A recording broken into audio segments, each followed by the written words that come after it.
been fascinated by Sager Brown's history for about 17 years since I've been working on projects for them. But I didn't really understand the importance of the history until I made my first work trip there. When you drive up, and I don't know if Don had this in the pictures or not, but there's a sign and it says Sager Brown, it says UMCOR, Sager Brown, and then there's John Wesley's quote, "Do all the good you can in all the ways you can." And good has been going on that site since 1867. And that was just after the Civil War, when a group of women decided, you know, there were too many African American children who were orphaned by the war, and they needed to form an orphanage. And so with a generous contribution from a man named John Baldwin from St. Mary's Parish, which is where Baldwin, Louisiana is, they were able to start the orphanage. And another wealthy Methodist from somewhere else gave the money to also start a school. That was great. It was an industrial school. It taught the boys of that era the trades that they needed to have, you know, to have jobs. History doesn't tell us when they accepted girls, but it was early on that girls were a part of that. And from the very beginning, Sager Brown has been such an integral part of that Baldwin, Louisiana community. There have been a lot of wonderful things that happened, and it flourished for a long time. But in the 1900s, funding was slim.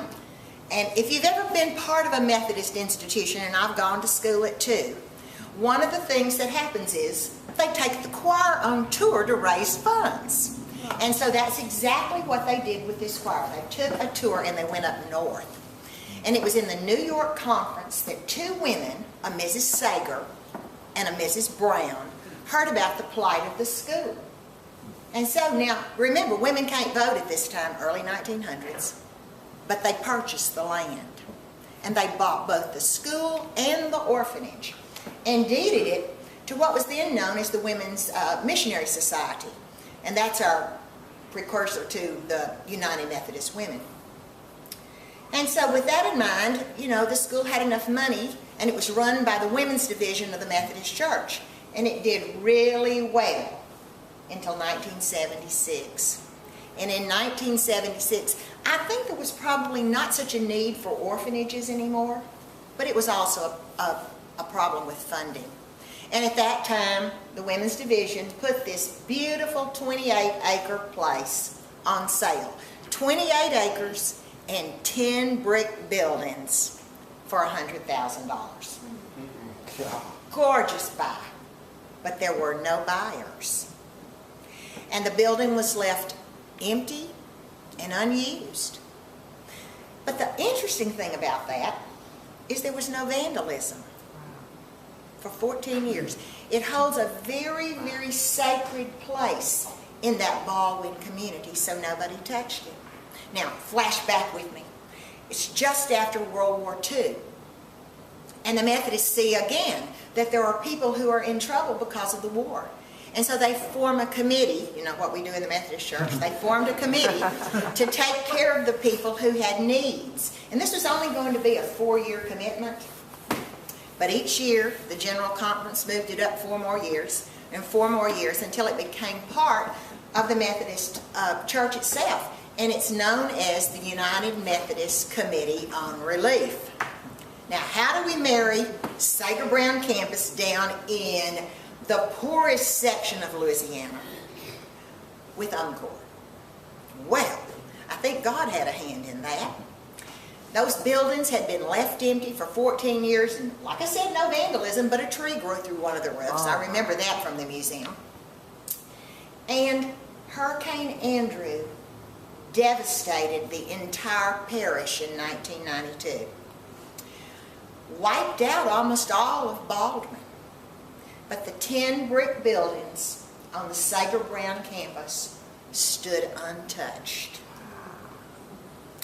And the local Methodists cut the chains on the door and invited UMCOR to come in as a disaster center and a dormitory for volunteers. You know, that's a lot of good that's gone on. And what we see now on that campus is a living, working monument to 133 years of Methodist in mission. And what happens at Sager Brown doesn't stay at Sager Brown.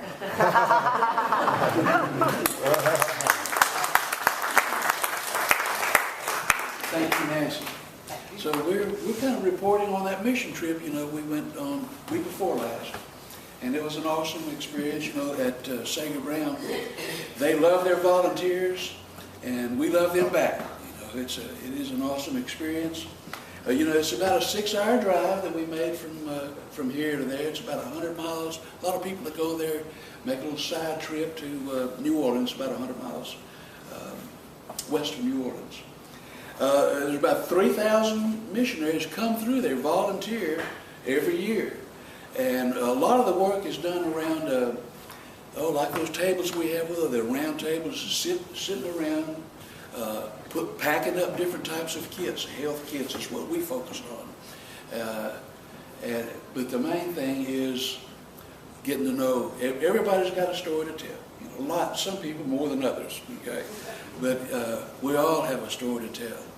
And it's a blessing really to, you know, a lot of times we end up interrupting people when they're telling their story. But if you're patient and listen, let them go ahead and tell their story, there's something good in it. There's good in all of us. And we like, so that really is a blessing, I think, and the encouragement you get for not only doing the work, you know, because it's very repetitive, you know, take a toothbrush and a wash rag and a hand towel and some soap and some toothpaste and wrap it up, put it in a bag, and then do it again, and then do it again. You know, we pack thousands and thousands of those things this particular week. But they have plenty of time for you to work on yourself. None of us have ever reached that level of perfection, even though we may be moving on. Sometimes we go down, but there's plenty of time to take a break. And well, first of all, you don't have to do anything at all. I mean, the thing is, you know, if you're tired, you can go back to your room and lay up in your bunk. You know, there's most of it there is like have dormitory style sleeping, 2 to a room. The food, I'll just have to describe, is too good, you know. I mean, there's a lot of Cajun cooking, but even if you have some special dietary needs, they'll meet those easily. A lot of different things to do. Like I said, most of the people work around the table, but you can go out in the community and, you know, work at a resale place for battered women, you know, there in the town. Build wheelchair ramps. You can plant things around there in their beautiful campus, which is like a golf course. It is so well manicured. And it's like you're saying, it's right there on a bio-teche. And I didn't realize until I'd been there several times that teche is the French word, you know, Cajun kind of French, for snake. And it's not called that because of the winding of the river. A lot of snakes in that valley. You know, I've seen alligators in there too. But, you know, one of the things that, and later on I want to encourage you all to find a way to go, you know. A lot of people have the misconception of thinking that, you know, they think missionary trip is hot and heavy and a lot of times hard construction, working with brick and concrete and that kind of thing, but not all is that way. And sitting around the table is not that hard a duty. And if you get tired of that, you get up and go and rest, you know, and get some Coke or water or whatever. No matter what your age or your physical capability, there's not make work, there's some meaningful work that you can do at Sager Brown. Is something special about knowing that you are the last one to touch before the person that's going to get it. You know, that wash rag that you just packed up, the next guy is going to be the person in need. And there's something special too, I think, about anonymous giving, you know, that giving without being recognized, I'm the giver. You know, the person that's receiving this is not, he won't know where it came from, he or she won't know where it came from. He just knows that there's good in the world. that's very special, I think, in that. Pat, you gonna say a couple of things about our trip too?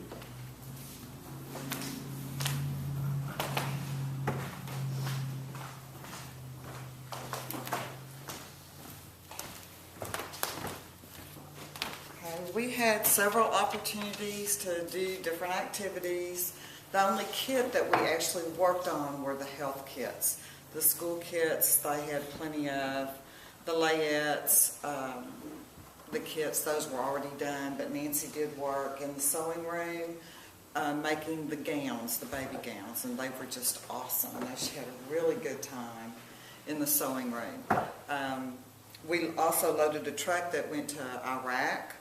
We had 4 teams of about 4 to 5 people that took shifts loading pallets into the truck. So nobody got overtired doing this. Okay. And it probably took, I don't know, I think we were through loading that 18-wheeler probably in an hour and a half. So it went really quickly. They had a really good way of getting us up in there, showing us where we needed to stand and how we needed to load it, and it just went very quickly. We also got a truck in that afternoon, and another group of people separated the kits that were on that truck into other bins, because I think they had school kits coming in and they had a lot more health kits coming in that were in boxes. And at the health kit table, that's the table, as far as kits go, take the most work, because they have to be verified. Even though the churches and the people wrapping up the kits and sending them to UMCOR, they feel like they've done a great job doing it, but I don't think there was one kit that we didn't open up and have to do something different in it. It's very specific when you go to the website what the health kit has to have in it. There are 7 items in it now. There used to be 8. We used to pack toothpaste, but people were not checking the expiration dates on the toothpaste. So now they go ahead and use the money that sometimes we find in these kits to go and buy the toothpaste, and they pack it up separately in a baggie with 24, because 24 health kits go into a box. And Donald packed a bunch of boxes last year. I don't know that you really worked at the packing table this year that much. Okay, but there's 24 health kits that go in those boxes, and they have to be verified. They have to have the right type of hand towel, which means no dishcloths. They have to be of a certain size. They cannot be microfiber. You have to have a washcloth. We held up some washcloths that we could see through. Okay? Those don't go in the packs. We take everything that doesn't meet those requirements and put them in the reassigned bucket that's at each table. And those reassigned items are repacked. And if not thrown out, they're repacked, and we brought home 4 boxes for us to use with our needy families, or whoever at church comes by and needs those items. And then they're repackaged and they're sent to places in Baldwin that need it, or churches there in Baldwin. They have to pack in a bar of soap, no ivory. Ivory has a lot of moisture content in it. We used to open up kits and find rust stains on the towels or on the washcloths. So those had to be thrown out. So they finally told everybody, please do not pack ivory soap in there. You would not believe how many bars of soap we found in those kits this year that had been opened, taken out of their boxes, and put in baggies. We cannot accept that. I mean, I don't know how many of y'all, but I know that when I buy bars of soap, they stay in the package until I take them out to use them. So these people were either throwing them in there, just loose bars of soap, or taking them out of the box and putting them in Ziploc baggies and putting them in the kits. So you can't do that either. They have to have a nail file or nail clippers, no toenail clippers. The comb has to be a regular size comb, no pocket comb. They can't be flimsy. You can't be able to bend them back and forth. They can't send combs that you see kids stick in their hair. They're like a weapon. Okay? We can't accept those. The toothbrushes have to be in the original package. They have to be adult-sized toothbrushes, no children's toothbrushes. And sometimes we find toothbrushes that come double packed, so they'll take the scissors and cut it in half. Those toothbrushes are now open, so we have to pitch those. So, and then 6 regular Band-Aids go in there. Not bandages, not tape and the gauze or anything like that. All that has to be counted. You couldn't believe how many people cannot count to 6, okay? Or they'll send 5, because sometimes these Band-Aids come in strips of 5, so they'll put 5 in there. So we have a lot of supplies on our table to replace the things that are not right in the kits. So even though we didn't do school kits this time or aid kits, the health kits, they are always in need of health kits. I mean, they go out with every truckload, no matter where they're going. I also worked in the outreach ministry office. Last year, I was one of the fortunate ones to work in food distribution, where these 65 or older, they come in and we set up a lane of traffic outside the buildings. And they come in and they have to go to certain lines, and we have to check them off. It has to be signed out, and then they go down to the depot and pick up the other commodities that we don't have in the gym.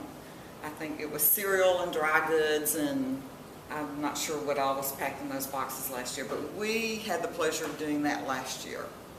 And this year, the food distribution was going to be the week after we left.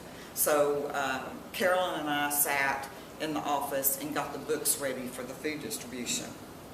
Off-campus activities this year included fixing the plumbing in a house and putting down new flooring. And then one group that was going to stay through lunch on Thursday, they went to Shea Hope. That is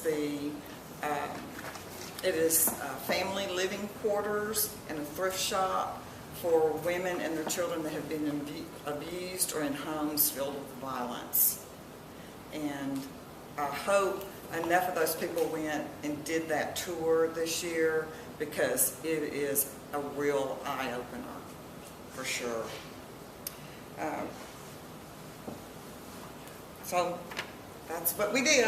I have a question. Yeah. You know, people come in and do all the mission, people come in and do all this, and it goes into a warehouse. Did they give you any instructions or tell you the procedures that were followed once a disaster or something occurred somewhere in the world, how that was responded to, how they got involved in it, how they were actually called in? Oh yes, we go. If you've never been, even if you've gone before, you go through an orientation. The very first morning, everybody is there, and they give you the history. They tell you how to go through it, and we go through Safe Sanctuary. And then if you go and work down in the depot, they give you instructions on how to do things.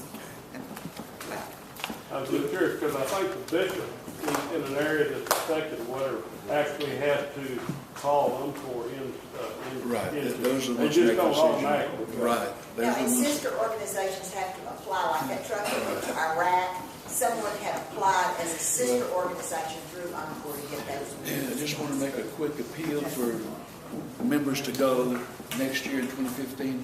I got slots for 5 of us to go. Price is raised up a little bit. It's going to be on Holy Week next year again. It's $200 is the cost of that. It's a good deal. So it's worth pondering, and I hope that you do. You can get in touch with any of us, me or Pat or Nancy or Rick, and we'll work that out. We got it next year on Holy Week is what we're going to do. I've got a 40-minute message now.